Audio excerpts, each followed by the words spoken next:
Welcome to this video on a question from Beyond Premiere. And hold on to your dragons, folks, because George R.R. Martin just dropped a bombshell that's shaking the very foundations of Westeros. In a deleted blog post, the mastermind behind Game of Thrones has allegedly, and I have to say allegedly so I don't get strike, unleashed his fury on the House of Dragon showrunners, accusing them of butchering his beloved story. Is this the beginning of the end for the hit HBO series, or just another storm in King's Landing? Let's dive into Martin critique and see if Season 2 is about to go up in wildfire, and Season 3 as well. The blood and cheese controversy, that's the first thing that he was discussing. At the heart of Martin, allegedly, fury is the infamous blood and cheese, the scene from the Season 2 premiere. In this blog post, Martin lays out the difference between the book version and the show's interpretation, and boy is he not happy about the changes. In Fire and Blood, the scene is a gut-wrenching Sophie's choice moment.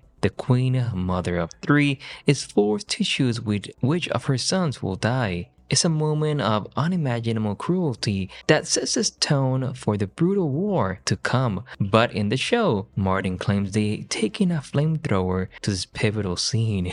He says, "As I saw it, the Sophie's choice aspect was the strongest part of the sequence, the darkest, the most visceral," Martin writes. "I hated to lose that. As we know, the show version, according to Martin, and allegedly, it strips away layers of complexity and the emotional devastation. By removing the prince, Helaena's youngest child, the scene loses its brutal edge. Instead of offering her own life to save her children, it shows how she offers a necklace." Martin's disappointment is obvious. But here's where it gets really interesting. Martin reveals that he initially argued against this change, but ultimately gave in when the showrunner Ryan promised that Maelor was not being cut, just postponed, allegedly. Fast forward to now, and Martin dropped this bombshell. Sometime between the initial decision to remove Maelor, a big change was made. The Prince Bird was no longer just going to be pushed back to Season 3, he was never going to be burned at all. Again,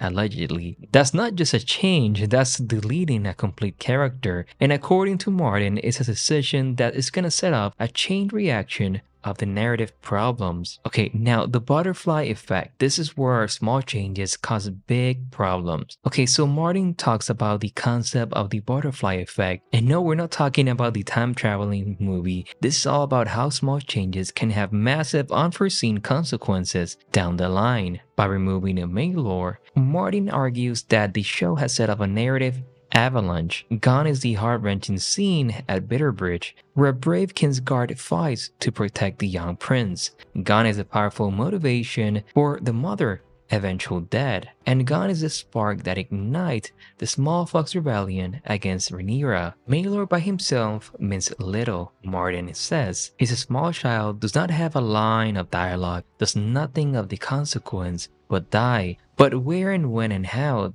that does matter. So again, this is all allegedly.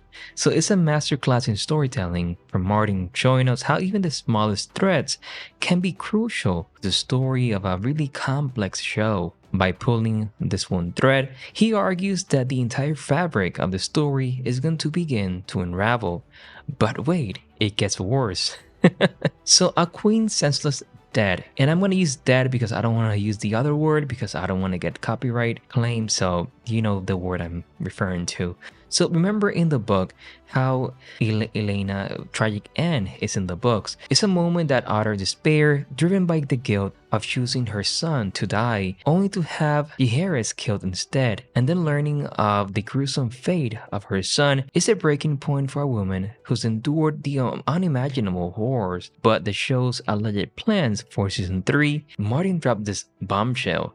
In Ryan outline for Season 3, Helaena still dies for no particular reason. There's no fresh horror, no triggering event to overwhelm the fragile young queen. Let that sink in. One of the most tragic and pivotal moments in the Dance of the Dragons, reduced to a seemingly random act. It's not just a change, it's a fundamental misunderstanding of the character and her arc, at least in Martin's eyes. Now, another thing that he's talking about, that the changes doesn't end there. Martin highlights a crucial aspect of the story that the fears is being lost in translation. The contrasting public perceptions of Helaena and Rhaenyra. So the Queen Helaena, a sweet and gentle soul, is much beloved by the small folks of Queen's Landing. Rhaenyra was not. He says this simple statement carries enormous weight in the books. Helaena's popularity with the common people, contrasted with Rhaenyra lack thereof, is a powder keg that explodes after the death of Helaena. When rumors spread that Rhaenyra had her murder,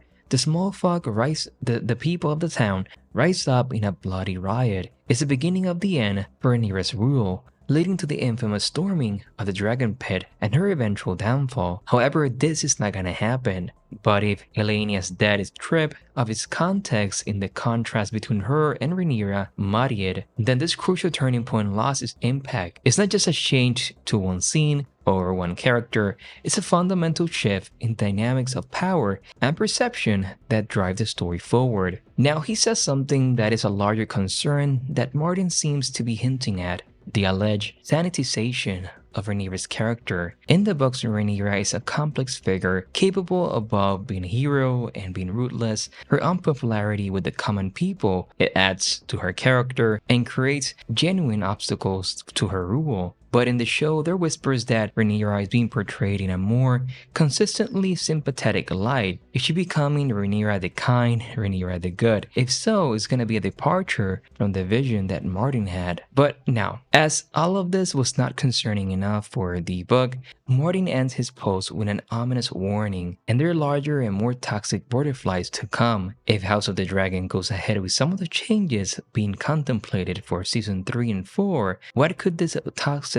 butterflies be? Martin doesn't say, but the implications is clear. He's worried about the direction that the show is taking, and he's not afraid to voice those concerns publicly, even breaking, I imagine, his NDA. Again, this is all allegedly. But where do we go from here? Well, as the dust settles on Martin's blog post, the big question is what happened next? Will the showrunners address these concerns? Will they make adjustments to future seasons based on Martin feedback? Or will they forge ahead with their own vision, potentially risking their ire of both the author and a segment of the fan base? So one thing is clear: the dance of adaptation is a delicate one, filled with as much drama and intrigue as anything in the series. As we eagerly await season 3 and beyond, we're left to wonder, will House of the Dragon is going to be moving into new heights, or will it crash and burn like so many of its namesakes? The stage is set, the players are in motion, and the Game of Thrones will continue.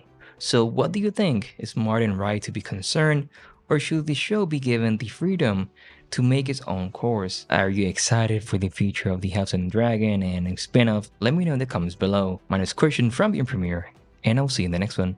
Bye bye one.